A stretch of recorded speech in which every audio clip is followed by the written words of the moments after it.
Hi guys, and welcome back to our channel. My name is Janae. I'm Miley. And for today's video ay makikita nyo naman sa title na papanoorin natin ang official teaser ng isa sa mga entries for the upcoming Metro Manila Film Festival. This is My Future You, presented by Regal Entertainment Incorporated. Starring Francine Diaz and Seth Fedelin with Almira Mulak, Christian Vasquez, and many more. So this is directed by Crisanto B. Aquino, and without any further ado, kuda, let's watch this.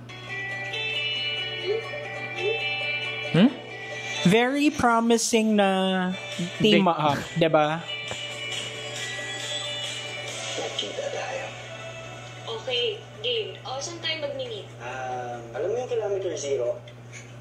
Ano pa? Luma na yung kalendaryo mo, 2009 pa yan, oh. 2009 ngayon. 2008, 2024. Oh, ano yun? Wow, interesting. Like, ang cute. And what I love about this team up kasi is very promising. Ang ganda lang kasi, very light lang yung aura ni Francine, diba?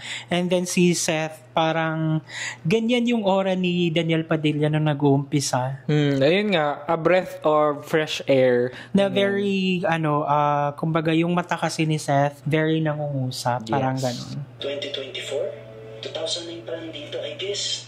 2024 na dyan. Paano yun?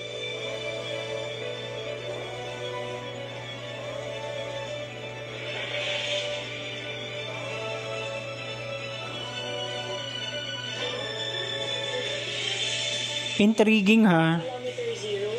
So, sa zero talaga tayo magsisimula, ha? From zero and beyond.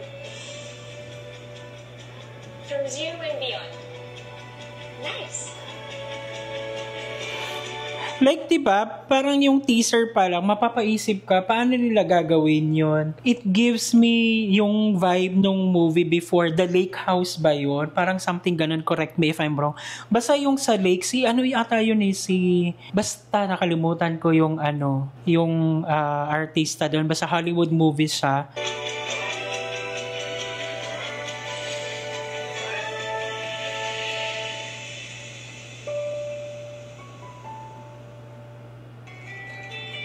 So yun na pala, inulit lang. Pero maganda yung teaser, ha, in all fairness. Very interesting yung premise ng kwento. It's a breath of fresh air nga. And maganda rin yung kwento na parang magkaibang timeline sila, ganyan. Tapos nagchat-chat sila sa anong mangyayari, bakit naggaganon, ano pang, kumbaga, how did it happen? Ako medyo ako doon. Ang concern ko siguro is that it left me something like a mystery kung paano siya ipoportray ng local Filipino movie yung ganong klase ng storyline. Diba? Kasi gaya nga ng sabi ko na parang nakapanood na ako ng ganong setup sa parang Hollywood movie. Nakalimutan ko yung title and all. So yung Hollywood, ako naman Japanese anime. Baka hentai naman. Hindi. So yan, good job kay Seth and kay Francine, and abangan natin yung official trailer kasi ito teaser pa lang naman siya, pero it's something interesting na magandang panoorin. So yan guys, and thank you so much at sinamahan nyo kung sa nagdaang video. If you like this video, don't forget to give it a thumbs up. If bago kayo sa ating channel, don't forget to subscribe, hit that notification bell para updated kayo sa ating mga next uploads. And guys, thank you so much for watching our videos. We have a lot of videos done and we have a lot of videos coming, so keep watching us. See you in the next video. Bye!